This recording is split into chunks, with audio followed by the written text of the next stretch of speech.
Welcome to MMC news.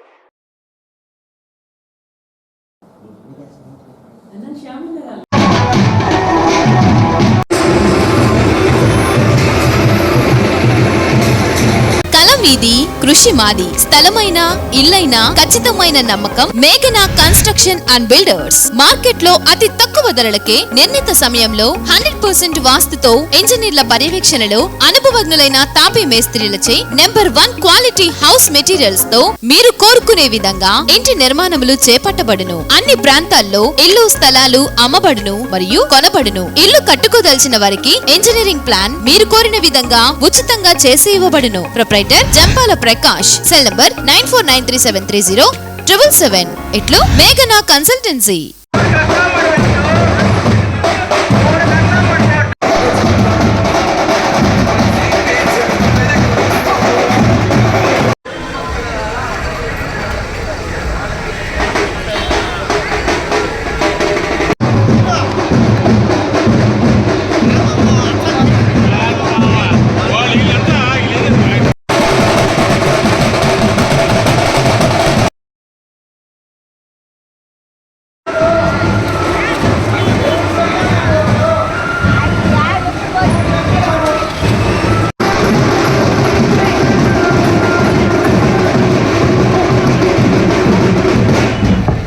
అందరూ వెనకాల నడవాలి.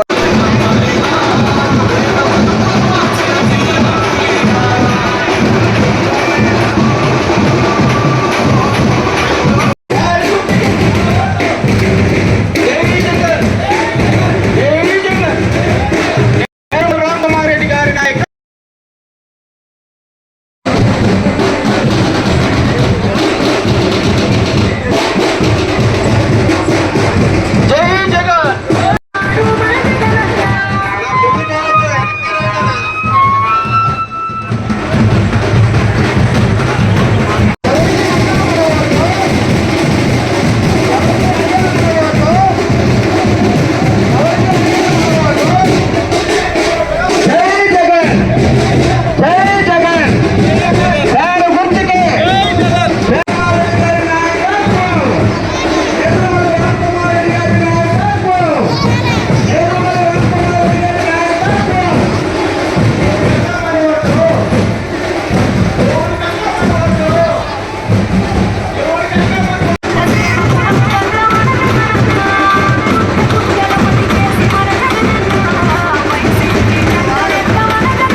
తమ్ముడు మన ఓటు, తమ్ముడు మన ఓటు.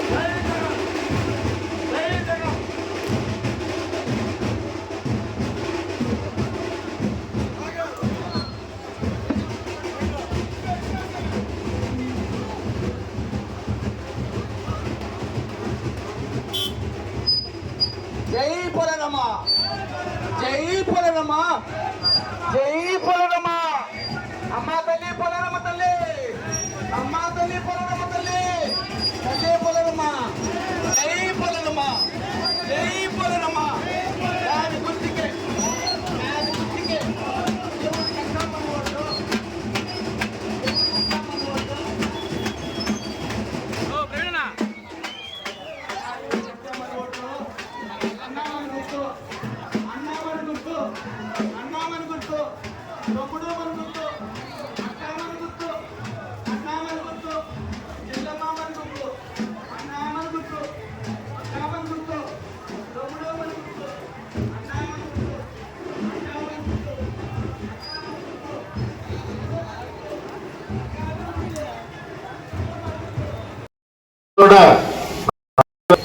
ఆయన ఎవరో అక్కడ నాది 2వ నంబరు. కాని గుర్తు మీద ఓటేస్తారా లేదా? జగన్ ముఖ్యమంత్రి చేస్తారా లేదా? ఆయన గమనిస్తుంది. నేను అదే చెప్పినా, ఆయన అక్కడికి వెళ్ళిన ఆత్మ ఎక్కడే ఉందని. నాతో ఫుట్బాల్ ఆడతాడంట. ఇవి మళ్ళీ అప్పుడు చెప్తాడు, నా పేరు ఎత్తకుండా ఆయన ఉండలేడు అని. మరి 4 సంవత్సరాలు ఎగిరి ప్రజలను మోసం చేశావు నువ్వు. ప్రజలకు తెలియాలి. కొడుగొండ రామకృష్ణ, ఆనం రామనారాయణ రెడ్డి ఎలా కుంభక్కయ్యారు ఈ 4 సంవత్సరాలు. పేపర్లు తీయండి, టీవీ ఛానల్ చూడండి, గూగుల్లో కొట్టండి. ఈ 4 సంవత్సరాల్లో కొడుగొండ రామకృష్ణ గారు తెలుగుదేశం ఇన్ఛార్జిగా ఉండి ఇక్కడ జరిగిన ఒక్క విషయం మీద రామనారాయణ రెడ్డి గారి మీద ఒక్క పల్లెత్తు మాట అన్నారా? మీరు చూపించండి నాకు. మరి అది కుమ్మక్ కాక ఇంకేంటి? 4 సంవత్సరాలు మీకు ఏమి కనబడలేదా? సత్శీలుదా? ఈయన తెలుగుదేశం.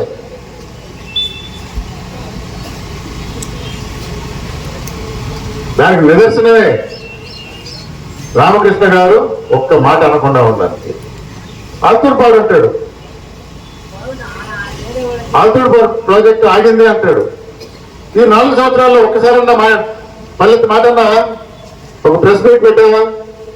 ఎందుకు ఆగిందని ప్రశ్నించావా?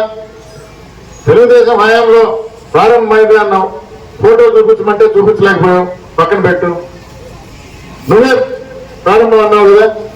4 సంవత్సరాలు ఎక్కడ ఆగింది? ఎక్కడ ఇబ్బంది అయింది? ఇక్కడ ఎమ్మెల్యేగా ఉన్నప్పుడు ఆనం మీద ఒక మాట అన్నావా? ఎవరిని మభ్య పెడుతుంటారు? ప్రజల్ని ఎంతకాలం అని మాయ మాటలతో కాలం గడుపుతారు.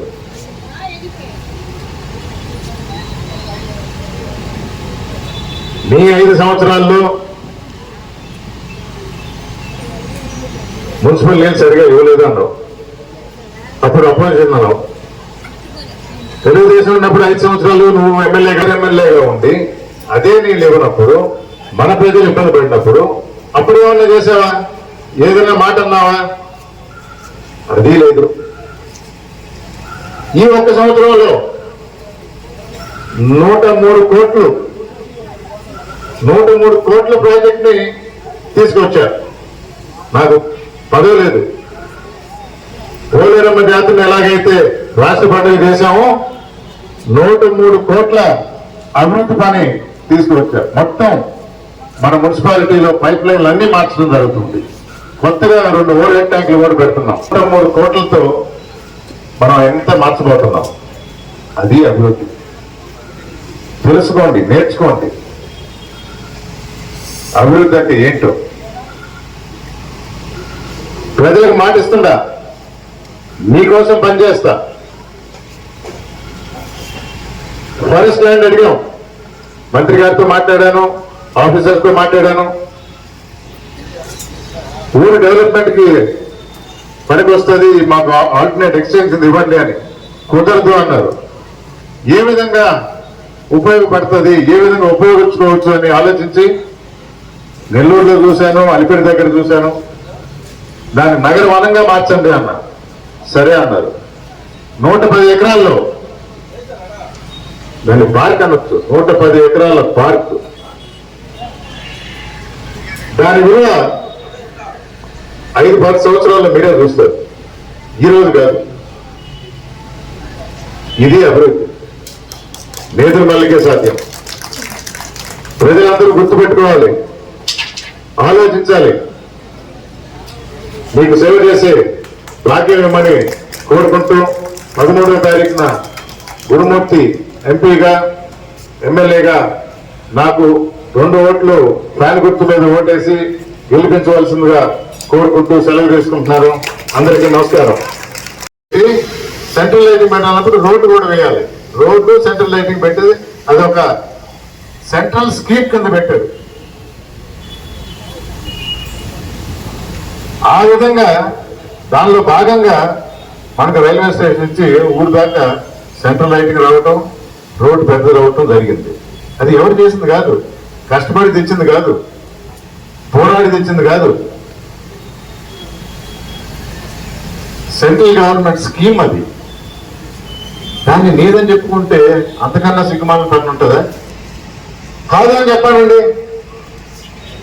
నేను చంద్రబాబు నాయుడు పోరాడి తీసుకొని వచ్చాను, లేదా అప్పుడు వాజ్పేయి గారిని అడిగి తెచ్చానని చెప్పానండి. భారతదేశం మొత్తం మీద ఇలాంటి రైల్వే స్టేషన్ నుంచి ఊర్లోకి ఆ స్కీమ్ కింద వచ్చిన పథకం, ఆ పథకం కింద వచ్చింది. లక్ష్యం ఉంది. ఏంటి ఆ లక్ష్యం?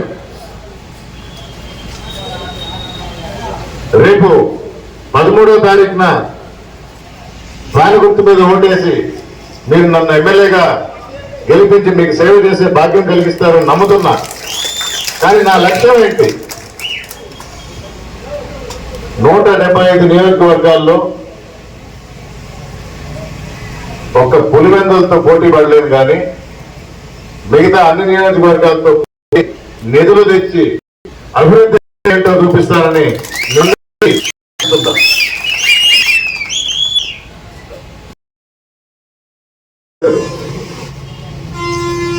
నేను మొదట్లో చెప్పినట్టు అభివృద్ధి అంటే రాజావారి హయాంలో, నేదురుమల్లి హయాంలో జరిగింది. ఏకరువు పెట్టాలా? 10 సంవత్సరాలు ఎమ్మెల్యేగా ఉన్నావు, ఏం చేశారు? దాని కొనసాగింపుగా ఏం చేశారు? దాని గురించి ఏం ఆలోచించారు చెప్పరా? వారి మాటల్లోనే మోటార్లు రిపేర్ అయితే దానికి ప్రత్యామ్నాయంగా, ఆల్టర్నేట్ గా అందరూ వినాల. ఎందుకంటే దానికి ఒక బిరుదు కూడా పెట్టుకున్నారు. వాటర్ ట్యాంకులు పెట్టి అపర భగీరథ పేరు పెట్టుకున్నారు. ఇంక ఏం చెప్పాలండి? సమ్మర్ స్టోరేజ్ ట్యాంక్ ఎక్కడ? ఎన్ని ఓవర్ ట్యాంకులు ఎంతెంత కెపాసిటీతో కట్టారు వెంకటగిరికి? దానికి ఆల్టర్నేట్ గా మోటార్లు రిపేర్ అయినాయి అని చెప్పి వాటర్ ట్యాంక్ ఒకటి పెట్టి దానికి అపర భగీరథుడు. బాగుంది. దానికి కారణం ఏందయ్యా అంటే, నేను ఎమ్మెల్యేగా ఉన్నప్పుడు మా ప్రభుత్వం కాదు కాబట్టి నేను చేయలేకపోయాను మొదటి 5 సంవత్సరాలు. మరి తర్వాత 5 సంవత్సరాలు తెలుగుదేశం ప్రభుత్వం 5 సంవత్సరాలు మీరు ఎమ్మెల్యే, తెలుగుదేశం ఎమ్మెల్యే, మరి ఆ మోటార్లు రిపేర్ చేశారా? ఆ సమ్మర్ స్టోరేజ్ ట్యాంక్ గురించి పట్టించుకున్నారా? అది కాంగ్రెస్ హయాంలో కట్టింది, నేదురుమల్లి రాజలక్ష్మి కట్టింది కాబట్టి నేను తాకను అని అనడానికి లేదు. ఇక్కడ వెంకటగిరి ప్రజల కోసం అది కట్టింది. దాని బాగోగులు చూడాల్సిన అవసరం నీకుంది. జనం యోగక్షేమాలు చూడాల్సిన బాధ్యత నీకుంది. ఎమ్మెల్యేగా ఎన్నుకోబడ్డావు కాబట్టి. ఇప్పుడు మళ్ళీ వస్తున్నారు. తెలుగుదేశం మళ్ళీ పెట్టింది మా అభ్యర్థి ఈయనే అని. ఒప్పుడికి తీసుకుందంట బ్యాలెన్స్. తెలుసా మీకు? ఈ మధ్య కొంచెం డ్యామేజ్ అయింది. ఆ పోటీకి తీత ఒట్టి ఒక్క రామకృష్ణ గారే చేయగలరు అని చెప్పేసి మళ్ళా మా క్యాండిడేట్ రామకృష్ణ గారే అని పెట్టింది. ఇంకేమైనా ఉన్నాయా? ఉన్నాయి. కానీ ఆయనకి తోడు, ఆ తోడు దొంగ లేడా? ఎవరైనా ఆ పేరు కూడా నన్నే చెప్పంటారు. ఏమైనా అందరూ తెలిసిన వాళ్ళు. అదిగో మానం మానం మానం, అది వేలం పాటలాగా ఒక్కోసారి ఎవరు వాడతారో వాళ్ళకి.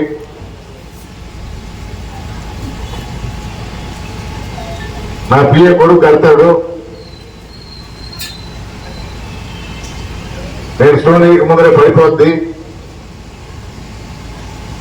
అదనంగా కూడా డబ్బులు కట్టాల,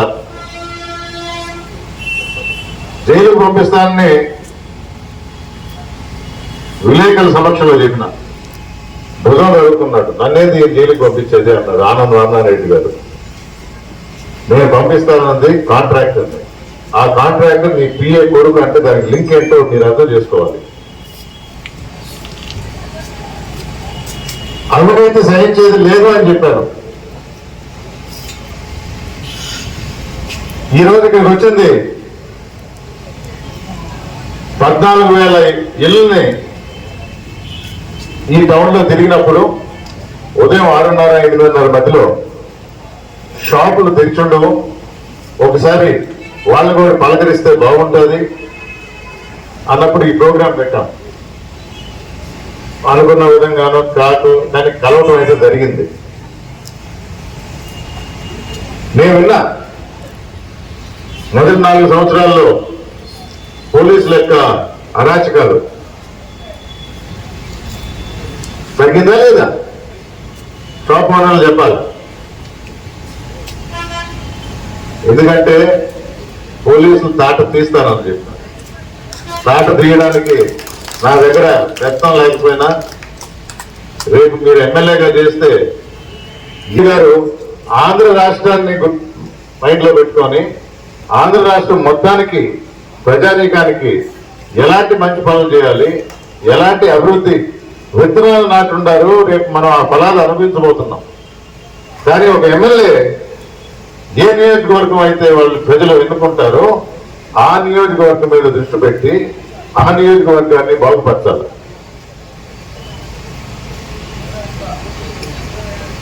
నాకు ఒక ఎయిమ్ ఉంది, ఒక గోల్ ఉంది. ఒక గోల్ అంటే గుర్తొస్తుంది మళ్ళా ఫుట్బాల్ ప్లేయర్. తెలియకో 2 సంవత్సరాలుగా చేశారు. ఎవరు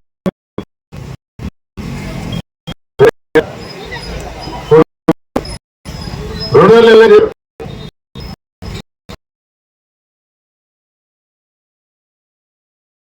కానీ నేను ఇది చేశాను అని చెప్పగలరా? నేను చాలా సందర్భాల్లో విన్నా, ఈ రోడ్డు నేనే వేసిన, ఈ లైట్ నేనే పెట్టినా. ఎస్సీ సప్లైల్లో డబ్బులు వస్తాయి రోడ్డు వేయమని, పంచాయతీ ఫండ్స్ వస్తాయి లైట్ వేయమని. అది నేనే చేశానంటే వరద వచ్చినప్పుడు 20 కేజీలు బియ్యం ఇచ్చానంటారు. అది సెంటర్ నుంచి వస్తారు, స్టేట్ ఇస్తారు. ఇదే మనం చెప్పుకునేది, ఇదే మనం చేసే అభివృద్ధి, ఇదే మన ప్రజలు మనం ఎన్నుకుంటే 14 సంవత్సరాలు ముఖ్యమంత్రి, 40 సంవత్సరాలు అనుభవం, కానీ ఇలాంటి ఆలోచన రాలే. ఎందుకు రాలేదు? నువ్వు ప్రజల తరఫున ఆలోచిస్తే, ప్రజల గురించి ఆలోచిస్తే అప్పుడు ఇలాంటి ఆలోచనలు వస్తాయి. ఎలక్షన్ ముందర మేనిఫెస్టో, ఎలక్షన్ తర్వాత మర్చిపోవటం. జనం గుర్తించాలా, ప్రజలు గుర్తించాలా. ప్రతి 5 సంవత్సరాలకి కొత్తదనం, కొత్త ఆలోచనలు, కొత్త హామీలు. అది కరెక్ట్ కాదు. జగన్మోహన్ రెడ్డి గారు చూపించారు, ఇచ్చిన హామీ నిలబెట్టుకున్నాను, సరి లేకపోతే దాన్ని సరి చేస్తాను, బాగుంటే మెరుగుపరుస్తాను, చేయూత మంచి ఫలితాలు ఇస్తుంది, మహిళలు సొంత కాళ్ళ మీద నిలబడగలుగుతారు, వాళ్ళు కొంచెం అదనంగా ఇద్దాం, స్కూల్ పోయే పిల్లలు ఇంకొంచెం అదనంగా ఇద్దాం. అంటే స్కూల్ పోయే పిల్లలకి 2,000 అదనంగా ఎందుకు ఇస్తున్నారు అని అంటే 15,000 అంటున్నారు, కానీ 1,000-2,000 తీసేస్తున్నారు అని. అది కూడా ఆ స్కూల్ బాగుపోసాయి. అందుకని 15,000 అనేది మీకు వస్తుంది అని తెలియజేయడానికి. 2014లో రుణమాఫీ అన్నారు చంద్రబాబు నాయుడు గారు, మర్చిపోయారు.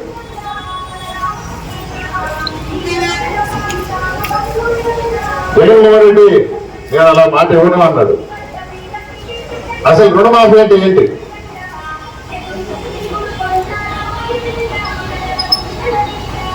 అది కాదా కావాలని వచ్చారు.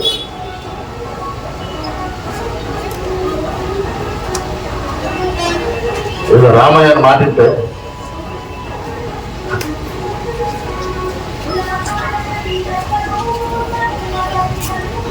రైతులకు రుణమాఫీ కొంచెం ఆలోచిస్తే సాగు చేయడానికి బ్యాంకు దగ్గర పోయి డబ్బులు తీసుకుంటాడు, సాగు చేస్తాడు, ఇబ్బందులు కలుగుతాయి, సరిగా తీసుకున్న అప్పు తీర్చలేకపోతే అది పేరుకొని పోతుంది.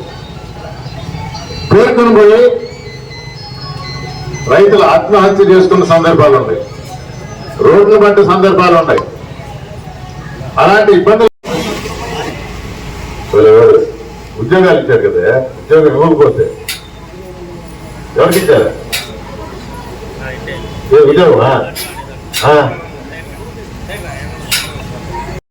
అంటే ఏంటి బాగా ఉండేది గుట్ల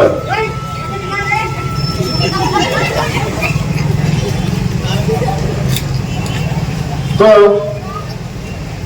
2-3 సంవత్సరాలు ఇబ్బందులు పడి ఎలక్షన్ వచ్చేటప్పటికి దీన్ని మనం వాడుకుందాము అని చంద్రబాబు నాయుడు మధ్యలో మొలిచిన మొక్క రుణమాఫీ. ఆ ఆశ చూపించాడు, మీరు ఆత్మహత్యలు చేసుకోవద్దన్నాడు, నేను వచ్చి ఈ రుణాన్ని మాఫీ చేస్తా అన్నాడు. ఎన్నికలైన ముఖ్యమంత్రి అయ్యాడు, మర్చిపోయాడు. జగన్మోహన్ రెడ్డి నేను పెట్టను అన్నాడు. ఎందుకో తెలుసా? నువ్వు రుణం బ్యాంకు నుంచి తీసుకో, ఏ విధంగా ఉపయోగపెట్టాలో నువ్వు ఆ విధంగా ఉపయోగపెట్టుకో.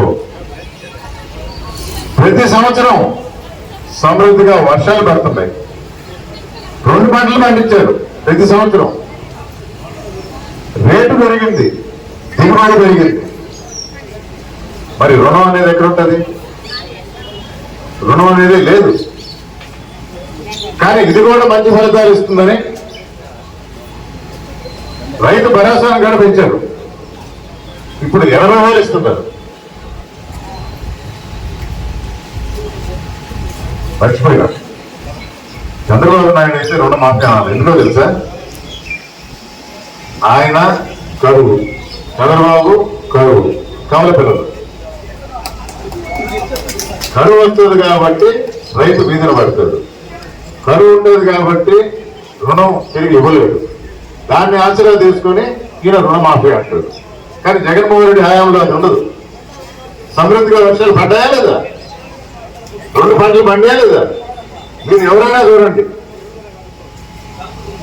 14-19 ఉన్న రేట్లు 19-24 ఉన్న రేట్లు. ప్రతి రైతు సంతోషంగా ఉన్నాడు. ఈ మధ్య కొంచెం వర్షాలు తగ్గినాయి. మేరికి మురళి గారు, సంజీవయ్య, నేను 5 సంవత్సరాలు బాగుందన్నారు.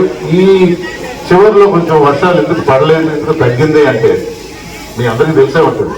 ఎందుకు? ఆయన 50 రోజులు ఉన్నాడు ఇక్కడ. ఆంధ్రాలో చంద్రబాబు నాయుడు గారు 50 రోజులు ఉన్నాడు ఆ దెబ్బకి. అందుకని మనం ఇక్కడ ఉంచకూడదు, అంతే కదా? హైదరాబాద్ లో మంచి ఇల్లు కట్టుకో ఉన్నాడు, అక్కడే ఉంటాడు.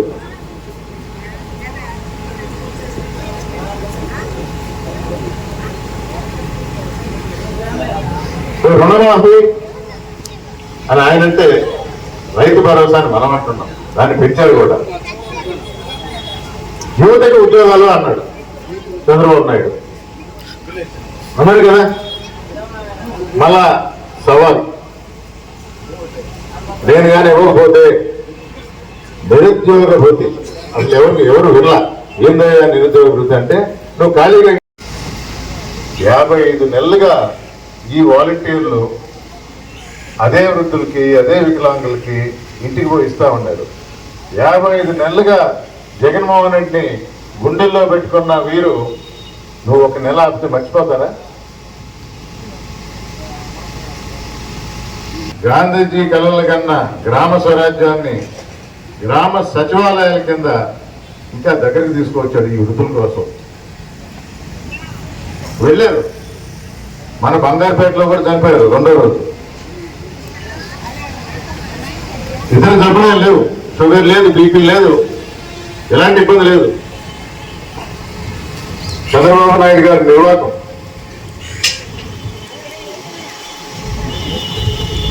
అసూయతో కూడిన కార్యక్రమాలు ఇవి.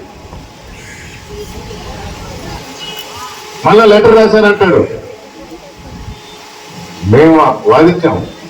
మా వాదన ఇదే, 55 నెలలుగా ప్రజల గుండెల్లో చోటు సంపాదించుకున్న జగన్మోహన్ రెడ్డిని ఒక్క నెల ఆపితే వాళ్ళు ఎంత కష్టపడతారు, ఇది కరెక్ట్ కాదు అని మేము వాదించడం జరిగింది.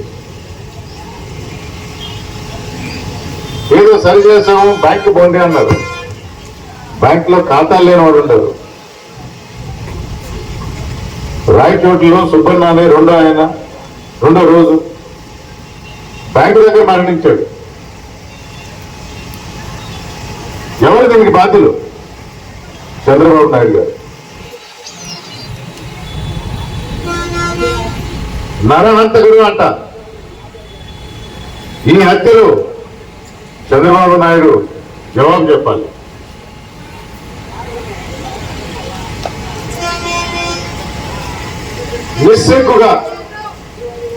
నిస్సిగ్గుగా మైక్ పట్టుకొని ఇప్పుడు ఏమంటాడు తెలుసా? ఇదే చంద్రబాబు నాయుడు గారు, అవ్వల్లారా తాతల్లారా నాకు ఓటేయండి, రేపు పెన్షన్ మీ ఇంటికి పంపిస్తానంటున్నాడు. ఏమన్నా అర్థం ఉందా? ఆపింది ఆయన, చావుకు కారణం ఆయన. మళ్ళా మైక్ పట్టుకొని నాకు ఓటేస్తే నేను ఇంటికి పంపిస్తానంటాడు. ఇప్పుడు జరిగేది ఏంటి? ఆపింది ఎవరు? కానీ ఇక్కడ మనం గుర్తించాల్సింది, Jaganmohan Reddy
Saravanabhava work UPVC manufacturing తయారీ, UPVC mosquito, UPVC windows, UPVC partition మరియు అల్యూమినియం పార్టిషన్, అల్యూమినియం విండోస్ మరియు అల్యూమినియం మస్కిటో. మా ప్రత్యేకత స్టీల్ ఎలివేషన్ వర్క్ మరియు గ్లాస్ ఫిట్టింగ్ చేయబడును. సరసమైన ధరలోనే లభించును. Contact K Subrahmanyam Achari. Cell number 9716431110. Nellore road, Nagamandiram ఎదురుగా, వెంకటగిరి టౌన్. శరవణభవ.